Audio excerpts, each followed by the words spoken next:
Hello and welcome to the Practical English Podcast. I'm your host, Mike. And I'm Angela. We are so glad you could join us today.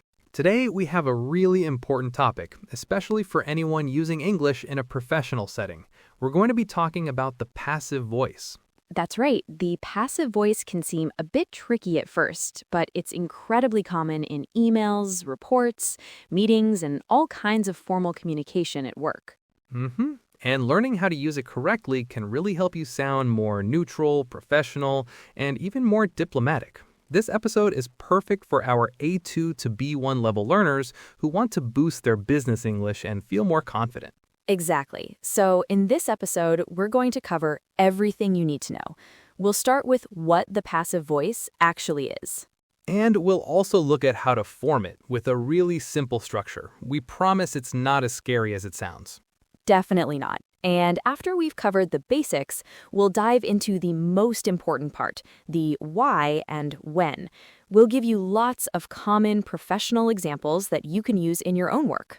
And finally, we'll touch on a few common mistakes to avoid. So are you ready, Angela?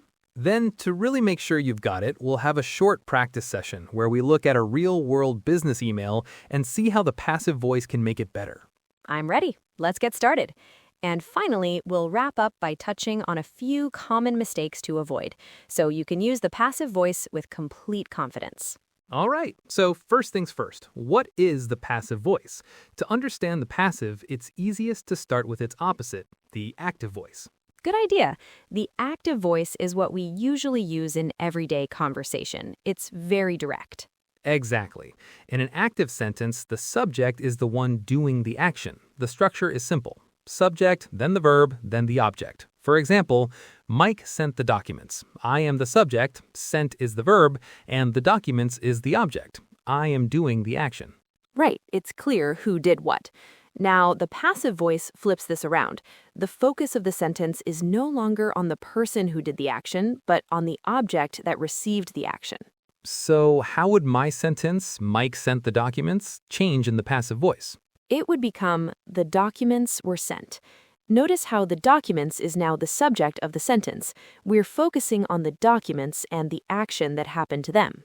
Ah, I see. And what happened to me? To Mike? Well, in this case, you've disappeared, and that's often the point of the passive voice in a professional context. The who is often less important than the what. We could say the documents were sent by Mike, but most of the time we just leave that part out. That makes sense. It's about shifting the focus. So active is I did the thing, and passive is the thing was done. That's a perfect summary. Okay, so now that we know what it is, let's talk about how to form it. You mentioned a simple structure, Mike. Yes, the basic recipe is quite easy to remember. It's the object of the active sentence, plus the verb to be in the correct tense, plus the past participle of the main verb. Let's break that down. The past participle is the third form of the verb.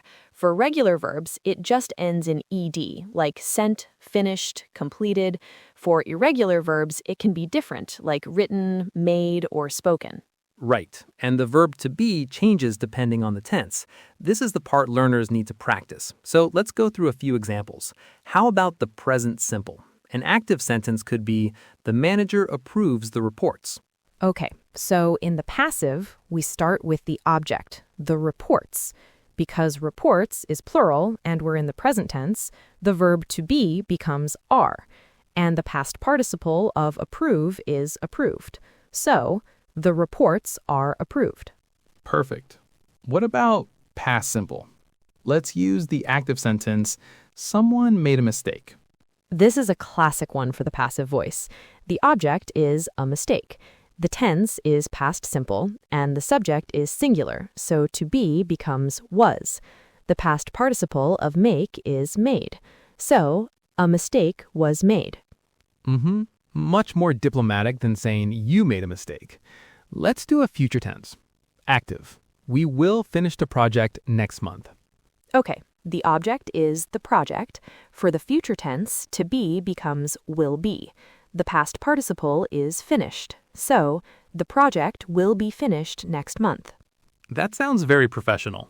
It's really just about putting those three pieces together. The object, the correct form of to be, and the past participle. It just takes a little practice to make it automatic.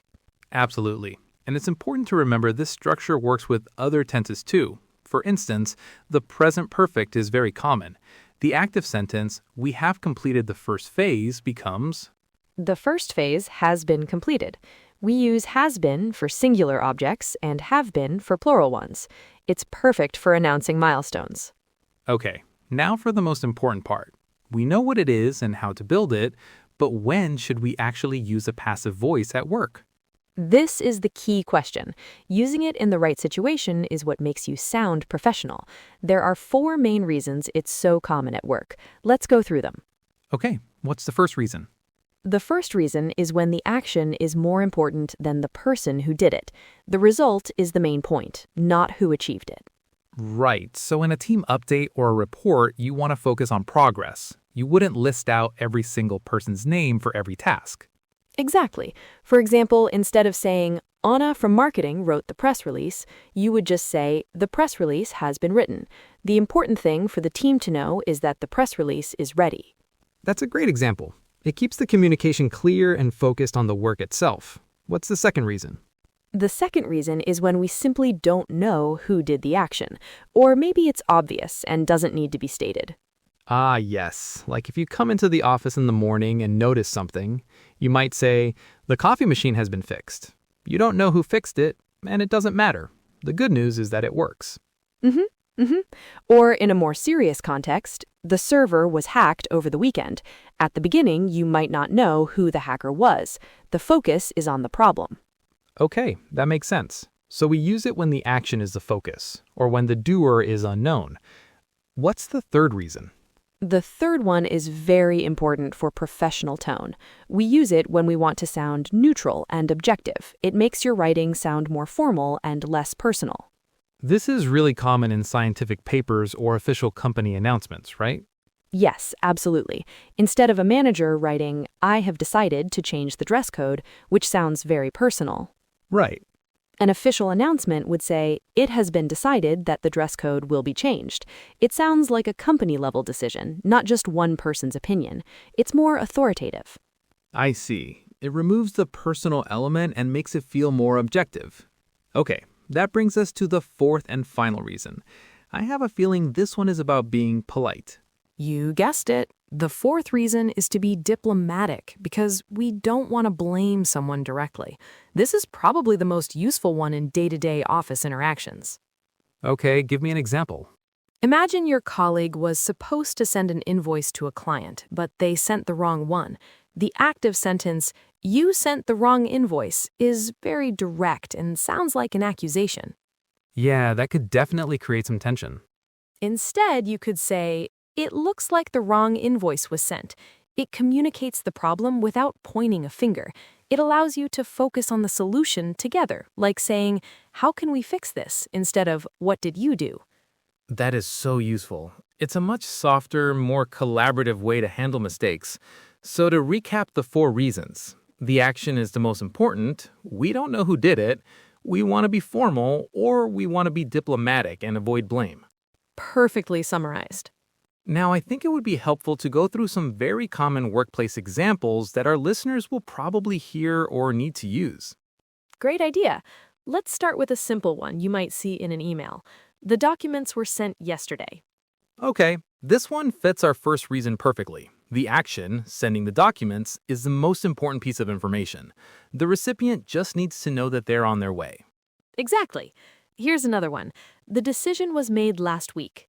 This sounds very formal and official. It suggests a group where a higher authority made the decision. It's not just one person's idea. It communicates finality and authority. How about this one? The meeting has been postponed.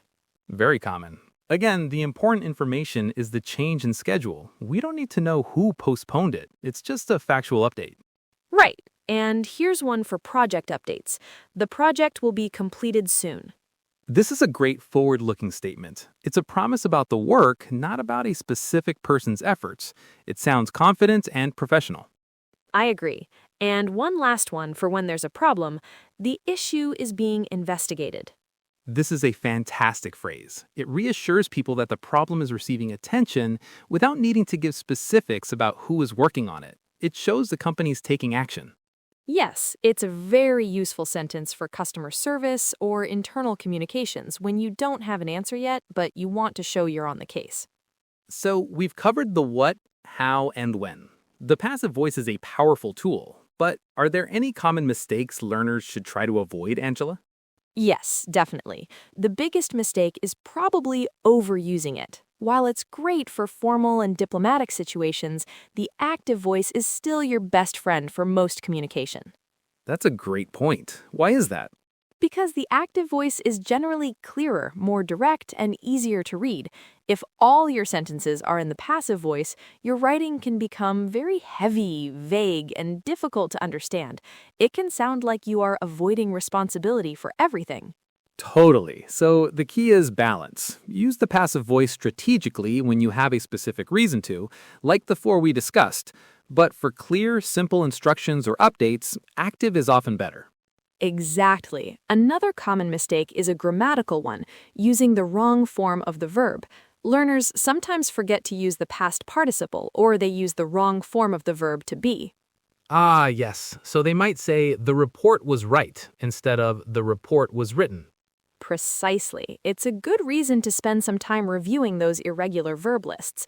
Getting the past participle right is essential for the passive voice to sound correct. Good advice. So don't overuse it and double check your grammar. Well, Angela, I think that covers all the key points. Shall we do a quick recap for our listeners? Let's do it. Okay. First, the passive voice shifts the focus from the person doing the action to the action itself.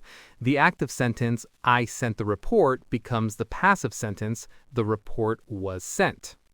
Second, the structure is always object plus the verb to be in the correct tense, plus the past participle.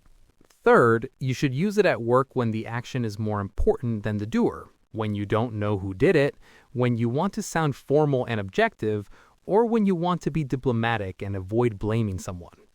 And finally, remember not to overuse it. Balance is key. Use it as a special tool to make your professional English better, but don't forget the power of the clear and direct active voice. That's it. We hope this episode has been helpful and that you feel more prepared to use the passive voice in your own work situations. Remember, the goal is to speak clearly, speak professionally, and speak with confidence. And before we go, if you found this episode useful, please consider following our channel so you don't miss future episodes.